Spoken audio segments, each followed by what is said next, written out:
over the Jiggy Jaguar Radio Network. Heard on 7 continents and broadcast to millions over the World Wide Web. This is the Jiggy Jaguar Show. Jiggy Jaguar at JiggyJaguar.com. 1-866-763-1242. Call the Jag now. Jiggy Jaguar, broadcasting now. It is the world-famous Jiggy Jaguar Show at www.JiggyJaguar.com. I'm Jigman Freud, the master debater, the cunning linguist, the admiral of alliteration. I'm wearing my registered service mark today. Good stuff. And, you know, you can do that. I know I can. Oh, okay. I've been doing it for 9 months. We know you can. Okay. It is the world-famous Jiggy Jaguar Show. JiggyJaguar.com, by the way, if you're checking us out. Also, livestream.com/JiggyJaguar. We have with us on the phone our first guest. Let's jump into it. We've got Weasel Wiesel calling. And he's phone. calling, and I'll say that. And before you take get this phone off of hold, if I can talk today, we must say this is a KJAG news and entertainment production. Thank you very much. For the next 2-3 hours, next 2 maybe or 3 hours, 4. Who knows? We might not ever get off. We might never get off the air. Let's get into it. It is, of course, Charlie. You still there, brother? Yeah, I'm here, Jimmy. Hey, what's going on, Charlie Gracie? How are you doing today, my man? Well, first of all, I'm doing good. How's everything in the land of Oz there? I'll tell you, we are having fun, and no one gets in to see the wizard. Not nobody. Not no one. What is it, Ross? Not no one. Not no how. Exactly. Ever. Charlie, what have you been up to? We met up with world famous 50s legend, 60s legend, 70s legend. You put out music a ton of decades, my man, and you're still working. Charlie Gracie, we met up with him at the Lead Sled Spectacular last year in Thomas Park here in the great city of Salina. We did some stuff for Jiggy Jag TV, and Charlie and I had a very interesting conversation afterward about politics. And, Charlie, what have you been up to since I seen you in Salina, my friend? Well, Jimmy, I've been doing the same thing I've been doing since I saw you. I sing, I play the guitar, entertain people all over the world. I mean, it's just a blessing for me. I've done it almost 60 years now. Man, you have been doing it for a long time. What has been the one thing over this whole musical career that you've had that you've what is the one lesson you've learned along the way, my man? Well, the one lesson I've learned all my way is to keep your humility, because it's the most important thing in the world. Mm-hmm. You know, the guys that walk around with their nose up in the air, their heads are so big they can't fit in the room. I don't have time for people like that. Speaking to Charlie Gracie, the legend, we spoke with him last year at the Lead Sled Spectacular here in the great city of Salina, and Charlie's been nice enough to drop us a little telephone call today, and did you happen to get a chance to... I watched a little bit on C-SPAN last night. Did you get a chance to watch the Glenn Beck rally that he had in Washington yesterday? What did you think of that? Well, first of all, let me ask you, how many people do they have at that thing? Nobody seems to give a figure anymore. I seen a deal on Yahoo that it was 87,000 people. Wow, really? Yeah. Tremendous, yeah. That's a hell of a turnout. Let me say this to you, man. I'm glad that somebody's taking the lead on this thing, because the way things are going right now, we're in big trouble in this country. I just hope it can turn around. I mean, barring, there's too much politics being played. We need people in there with courage and decency and honesty to run this country, and it's been faltering for a number of years. And I think it's going to be a big turnaround this coming November and the next 2 years. Now, Charlie, you are definitely not. You're definitely not labeled a progressive liberal. That's a dirty word in my house. That's right. We don't say that around here. Let me put it simply, if I may, with you. This is my opinion, of course. I think we live in an age of mediocrity. We live in an age where we have overpaid incompetence, and this is what caused the demise of any country, including the United States of America. Yeah. We've got to get back to our basics, like it was in the, if I may say so, during the 50s. Let's take the Eisenhower administration, for instance. I mean, this is a guy we looked up to as a father figure. We knew that he wouldn't do anything to hurt his country or his children, which is the populace. We've lost that somewhere along the line. Maybe I'm wrong. That's the way I feel about it. Speaking with legend Charlie Gracie, I like to call him a close friend. We had a very interesting conversation last year at the Lead Sled Spectacular here in Salina. The rabble-rousing ringleader Ross Long is on the phone right now getting Weasel Wiesel some directions to the studio. Charlie was nice enough to drop us a phone call today. I'll tell you, Charlie, this whole politics thing, like you were bringing up a second ago, we got a lot of problems in this country. What do you think we can do to fix them, my friend? Well, the first thing we have to do is to get some different people in office. Some of these guys have been there, for God's sake, almost since Roosevelt. That means they made a career out of this, and they become multimillionaires. They lost contact with the people. They don't even know what a loaf of bread costs anymore. My God, when I was a kid, it was 10 cents a loaf. Now it's $4. Now you got a husband and a wife and 4 or 5 kids. You're talking like $40, $50 a week just for bread. That's ridiculous. Well, I'll tell you, man, it is out of control. And you and I had an interesting conversation about all sorts of different things last year, from politics to music to everything.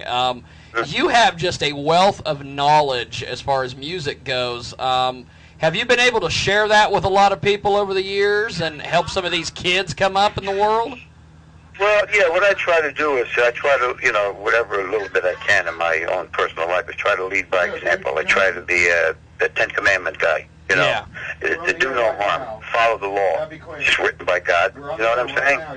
The God-given laws, and if we follow those, we'll follow the civil laws. They all work hand in hand.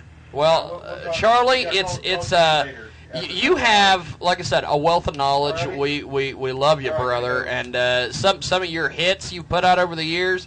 For the people that have been hiding under a rock for the last the last 10 to 20 years, what was one of your biggest hits? Because you've had a lot of them. Well, the biggest one I had, Charlie, was 1957, a song called Butterfly, which hit #1. We knocked a fellow by the name of Elvis out of the box for a couple of weeks. What a miracle that was in Charlie Gracie's life. And I've been going strong ever since. I mean, I'm getting ready to tour Europe again this fall, and I never stop. I love what I do, and I try to pass along a warmth and love in my music. And if I get a chance to, I don't discuss politics on stage. That's one thing I don't do. But when I come off, I want to have a conversation together, and I respect everybody else's opinion and position, but I also offer mine. And when I sit down and try to analyze it, and they try to analyze it, I hope they understand that what I want for the public of this country is good. I try, whether you're a Democrat, Republican, Independent, we want what's best for our nation and best for our children. And the way things are going, it doesn't look like it's coming out that way, so we have to do something about it. Pull the reins back, as they say, Speaking with Charlie Gracie, of course, the American rock pioneer and singer icon. One quick little fact here on Charlie. He was born the same day as Bobby Darin. How the hell did that get pulled off? I don't know, but I knew Bobby was a wonderful kid, and of course he's been dead since he's 37 years old. What a shame that was. But as a matter of fact, I've lost quite a bit of my friends over the years. Eddie Cochran and I were close buddies, and he's been going, my God, he died at 21. Yeah. So I consider myself very blessed and fortunate to still be alive at my age and still spread, God's love wherever I go. I mean, I'm not a preacher, I'm not a politician, but, they say that the fruit don't fall far from the tree. Well, I hold on to the tree of life, which is our Lord Jesus Christ, in my house. Now, whatever your religion is, I respect it. But for me, that's my religion. St. Paul said, if Christ did not rise from the dead, let's eat, drink, and be merry, because this is all there is. So I made my choice. I believe in him. Well, speaking of that, Charlie, what do you think of this mosque at Ground Zero that they're trying to get passed to build? Yeah. Well, let me say this. I would let them build that any place they want if they let us build a church or a synagogue in their country. How about that? What do you think? That's a great trade-off. That's fair enough, isn't it? That's a hell of a trade-off, man. Well, let me say this. All I can tell you is what I believe. And as a Christian, I believe in love, loving one another, as Jesus taught us. I'm afraid, when you kill 300,000 of your own people, for some whatever reason these people think about, I can't understand that. That's like me going into a Catholic church and destroying my own brothers and sisters in the church. How could they do something like that in the name of religion? I don't understand that at all. That's the thing I don't understand, is these guys... They want to build this thing there, and they want to. I'm amazed by it. I am just amazed by it. I know that we spoke with Buddy Jewell, the great country singer, a couple weeks ago for the TV show, and he told me, he said it would be his opinion of it was if they built a statue right on top of a grave site of people who have been murdered. He was like, well, would you let somebody build a statue on top of your parents' grave site if they killed them? And I said, no, I wouldn't. And he goes, well, that's kind of my view on this. Well, I agree. I mean, listen, we live in a wonderful free country, and unfortunately, the bad people that are coming over, I'm not saying that, listen, don't misunderstand me, I have nothing against any other religion, but that 10%, could be 10% of every religion, is a little goofy. I mean, these people, for some reason or other, want to change our way of life. You come to this country, welcome. Come in, God bless you, enjoy the fruits of our country. Why do you, I don't see anybody escaping to their countries. What do they want to come here for? There must be a reason. Am I right or wrong? You're right on that. Yeah, you're right. I don't see anybody wanting to get over there real quick. Yeah. Make a fast track to get over there. My grandparents were immigrants too. But my God, my grandfather kissed the dirt every day when he got up from his bed. He was in a free country where he could raise his family without anybody interfering in his life. We have too much government today. Too much. Leave us alone, man. We know how to run our family. Learn how to run your family. I mean, if you make $100 a week and you're spending $200 a week, sooner or later you're going to collapse, and that's what's happening. Exactly. Well, Charlie, I appreciate you, brother. Thanks for doing this. We're definitely going to have you back, man, because I always enjoy talking with you, my friend. Well, listen, thank you, Jimmy. Just let me say a quick comment. Yeah, jump in there. Friends, Jerry and Devonta Titus, who I came over for. Well, that's cool. You remember those? Oh, yeah. You remember Jerry, Devonta's lovely wife? And also my good friends, Bill and Donna Moore from Frontenac in Kansas there. They might be listening to your show today. Just want to say a quick shout-out. Well, I'll tell... Shout-outs? You are you going to start doing hip-hop, Charlie? Is that what's next for you? Yeah, I'm starting to learn the lingo. At my age, would you believe it? Well, Charlie, what do you got planned? I hear you're going to Europe or something. You were saying that earlier. Yes, I'm going to be in England for the month of November. But before I go there, I'm going to be in North Dakota, and I'm going to be in Minneapolis, Minnesota, doing a couple of rock and roll concerts. Nice. Plus what I'm doing here in the Philadelphia area, Well, I appreciate it, Charlie. We'll definitely catch up with you around the holidays, my friend.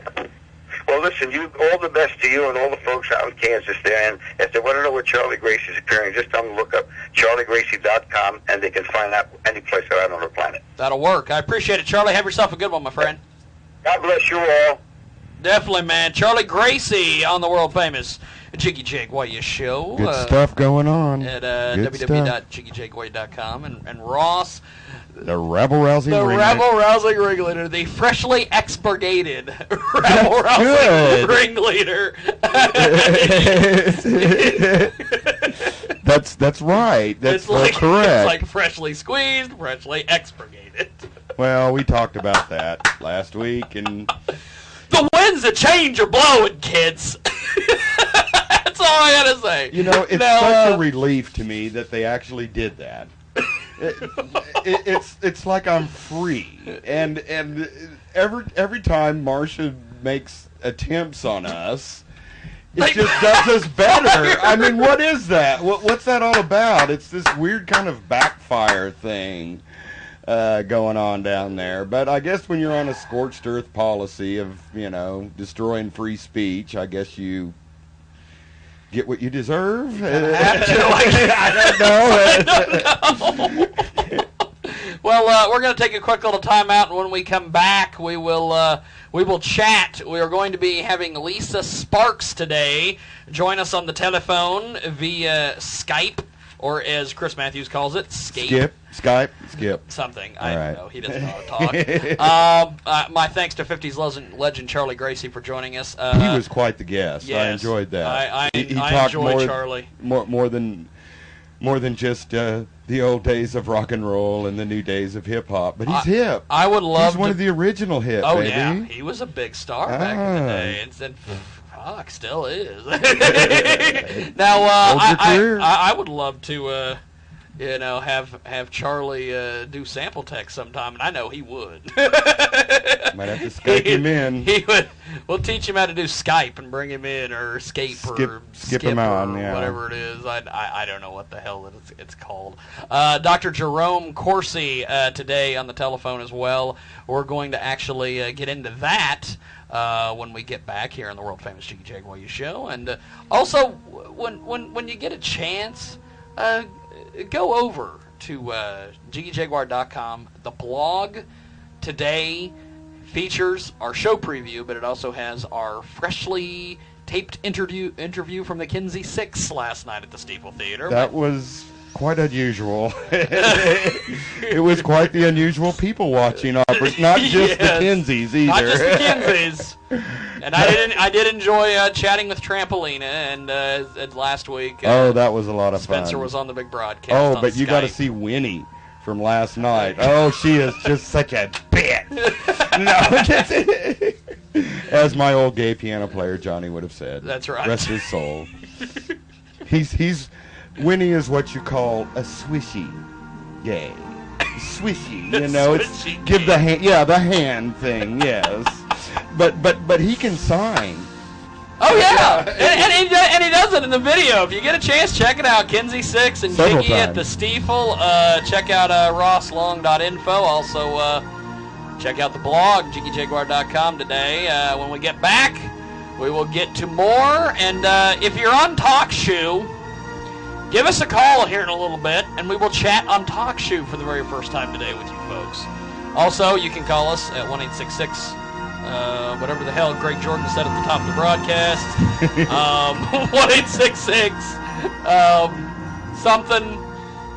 763-1242. That's it. Jiggy Jaguar at JiggyJaguar.com. We'll get back. We've got more, so keep it locked, keep it loaded, and when we Super Dave might be in the building soon. Jiggy Jaguar, wired for sound from JiggyJaguar.com. Catch him on MySpace.com/JiggyJaguar or email KJAG Radio at KJAGRadio.com. Coming soon.